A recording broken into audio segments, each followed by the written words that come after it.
It's me, John. I'm back with another reaction. And we're back with the finale of Bismarck. Ugh.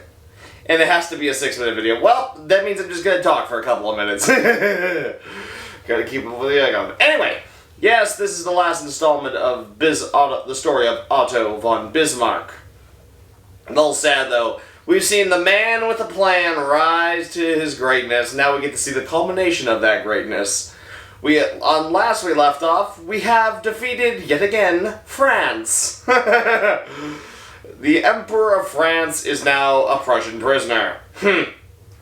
Where have I heard that before? This is the beginning of now and always. But yeah, it's kind of sad. But that just means we get to move on to a new project. Now, for all of you people who know, and I know you're listening, all of you, you better be. I will be putting up a poll to decide what next stories of history from Extra History that we will go over. So there will be a poll. There will be 3 people that have been highly recommended. Currently, the one that's currently a guarantee is Yi Sun Shin. Yeah, Admiral Yi. Yeah, Admiral Yi. So he will be on the list along with a couple others. Probably one from last time and a new one. So I will have research to do. So be sure to make sure and vote. And I'll stay up for about a week to make sure I get like as many people as I can to vote for that. Because I want to see what everybody wants to see. But yeah, this should be fun. But before we get the video started, make sure you like and subscribe, turn on notifications, follow me on all my social media down below in the description. And if you want to support this channel, go support me on Patreon. There are new rewards coming, believe me. I have things in the work.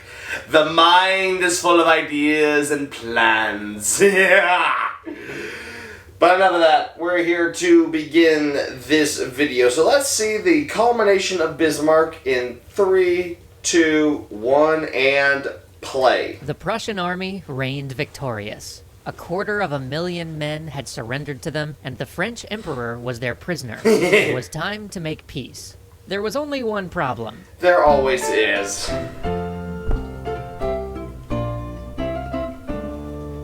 You see, capturing an emperor sounds great. It sounds like the thing that happens when you win. But when the emperor is the state, and he's also your prisoner, who do you negotiate with? This was the problem Bismarck was facing. Too much winning. He wanted to make peace, but they had won so much that he couldn't figure out who to make peace with. So when the news reached Paris on September 2nd, 1870, one of the remaining generals and a few French statesmen declared themselves the government, which they cleverly named the Government of National Defense. Of course, the emperor was technically still alive and hadn't ever abdicated, which was a complication. Also, they hadn't been elected, so where did their legitimacy come from? Nowhere. Well, everybody basically agreed nowhere. This slapdash government maintained some semblance of control by delivering strong speeches about how France wouldn't give up an inch of territory, to which Bismarck responded, Alsace and Lorraine, please. Negotiations with this pseudo-government quickly fell apart. Yeah. Moltke was pretty stoked. This meant he would get to march on Paris after all. Every general's As the Prussians dream. approached the French capital, the Government of National Defense recalled all of France's armed forces from their colonies, their holdings in Italy, and summoned them to the defense of the homeland. Soon they had a formidable force at Paris, at least on paper, and they began to dig in. But Moltke simply surrounded the capital and laid siege to it. One of the main members of the Government of National Defense pieced out via air balloon to see if he could raise an army in Loire. Everybody else stayed put, defenses raised, just waiting for Moltke to try to storm the city.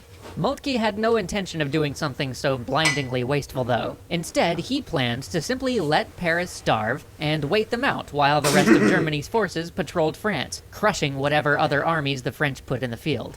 Bismarck argued that they should shell the city, something that Moltke and the general staff felt was inhumane, against the rules of war, and probably ineffective anyway. But as time wore on, Wilhelm got impatient with the rising costs of this siege and ordered Moltke to listen to Bismarck. There is much debate about how much effect the guns had, and whether it was the shelling or just the starvation that led to surrender, but at last, the Government of National Defense signed an armistice. During these peace negotiations, the representative of the Government of National Defense pleaded with Bismarck, saying that if Paris acceded to all demands, it would cause a socialist revolution. Bismarck coolly replied, "Then I recommend provoking an uprising now while you still have an army to crush it." Outplayed at every turn, the Government of National Defense gave Bismarck basically everything he wanted. He got Alsace and Lorraine with nearly 1,700 villages and towns, adding 1.5 million new souls to the German Empire. He got 5 billion francs in gold to be paid as indemnity, and Prussian troops would be staying in France until that was paid, just in case some real French government came along and tried to go back on their deal. Oh, and also, Bismarck got a German empire. More specifically, he forced the French to officially acknowledge Wilhelm as Kaiser, or Emperor, of Germany, the last real step in the unification process. Back when the war first started, the southern German states, the last holdouts, had sort of been absorbed into this growing entity which Bismarck had been putting together. During the war, citizens of Baden or Bavaria or Württemberg had fought side by side with Prussians. It had given them a sense of unity and brotherhood that eclipsed their regional differences, made them an army of Germans fighting together. So now, as the war wound to a close, after experiencing such a great victory through cooperation, these states all voted to become part of something greater, something called the German Empire. Finally, in a scene full of spectacle and drama, on January 18, 1871, the leading military commanders declared Wilhelm Kaiser in the Hall of Mirrors in Versailles. And so the glory of war and the pomp and circumstance of imperial dignity played out. Now all that was left was creating a constitution, which Bismarck expedited by convincing the newly formed German Empire to simply adopt most of northern Germany's previous constitution. But with one interesting proviso. All ministries were under the office of Chancellor, and the Chancellor could propose legislation or bring things to debate in any of the parliamentary houses. But the chancellorship itself was granted at the direct pleasure of the king. No other body could remove a chancellor or appoint one. Coincidentally, Bismarck just so happened to be the Chancellor of Germany. Of course he did. But even with this broad power over his newly formed empire, even now that he was finally ascendant in Germany and Europe at large, Bismarck now faced a challenge that he had never truly had to deal with before. The challenge of governing. Most of Bismarck's life had been focused on unification, on expansion, and on foreign policy. He'd never before really had to focus on questions of domestic policy for Germany. A new Germany, one sewn together out of disparate people of different backgrounds and different faiths. And here perhaps would be his greatest challenge, because now he had to ensure the continued meteoric rise of this new German empire, while at the same time fending off the jealousies of Europe's existing great powers, so that they didn't band together and crush this fledgling nation. This Herculean effort would take him the rest of his life, and for all of its difficulties, would be the triumph of his foreign policy and his political philosophy of revolutionary conservatism. But if Bismarck had one great failing, one true tragedy to his life, it would be that he could not envision a world without Bismarck. At least not until it was far too late. And so all of this effort, all of this work he did to ensure a strong but peaceful future for Germany would wash away in other leaders' hands, feeding directly into the looming catastrophes of 1914. But that's a story for another time. Well, we already covered that story.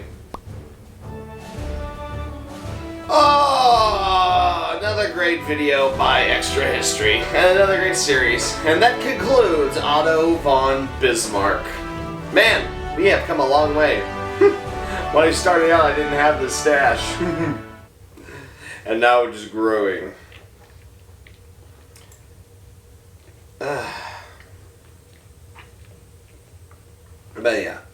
This was fun. This was a fun series. Now, just to try and stay within the algorithm, I will talk for a slightly longer, so please, if you guys could, please stick around. So, like I said, I'll be putting up a poll as soon as possible to choose the next series that we will react to. There will be 3 choices. I know for a fact there will be the story of Admiral Yi. I'll pick one of the other 2 that didn't make... Another one that didn't make it last poll, and then I'll pick a new one. So there's that. Also, in case a lot of you didn't miss my stream a couple days ago, I basically am going on vacation in a few months or so, and I'll be gone for who knows how long. Believe me, I need a bit of a break. This last couple of months have been definitely hell on earth for me, so I decided I'm taking a break. I am stepping away from everything. I'm gonna go on a long trip to England. Simply because my sister went recently, and, well, she had fun. She recommended it to me, so I said, of course.